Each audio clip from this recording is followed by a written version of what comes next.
បងប្អូនជួយចាំខ្ញុំហ្នឹងថ្ងៃទី22ខែមិថុនាឆ្នាំ2025ខ្ញុំបានទិញតរេនបាទ3ខាំហើយបាន3ទ្រាប់អញ្ចឹងបាន2ទ្រាប់ហើយចាំទុកណា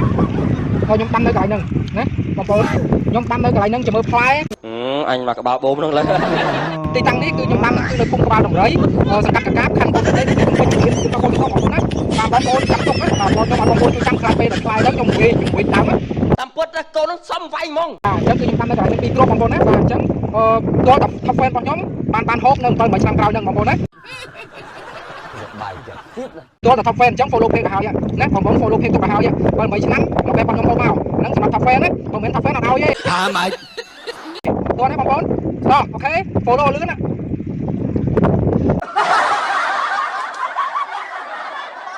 នេះគឺខ្ញុំសូមមកបង្ហាញពាក់ព័ន្ធជាមួយនឹងផលិតផលថ្មីរបស់ LSV បាទដែលជាផលិតផលខ្មែររបស់យើងណាបាទសុទ្ធសាធតែម្ដងបាទបងប្អូនទីមួយគឺខ្ញុំចង់បង្ហាញពីបាទសាប៊ូលាងចានដែលធ្វើពីប្រេងស្ត្រីបងប្អូនណាបាទអានេះដបក៏មានប្រភេទជាបាទបែបនេះក៏មានដែរហើយអានេះដបក៏មានបាទជាប្រភេទបែបនេះក៏មានដែរហ្នឹងគឺគេហៅថាធ្វើពីមនុស្សអាហ្នឹងក៏លាងចានដូចគ្នាបងប្អូនណាគ្រាន់ថាមួយនេះគឺចំណុះ 1200 មីលីលីត្រហើយនឹងអានេះចំណុះបាទ3000 មីលីលីត្រប្រហែល3លីត្រណា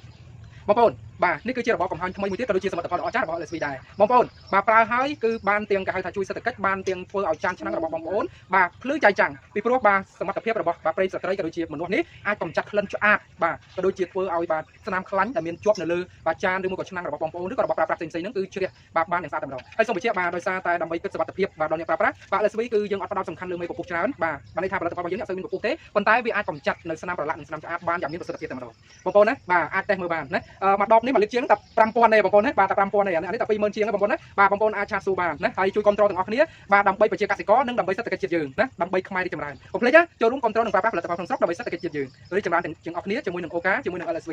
អរគុណបាយបាយ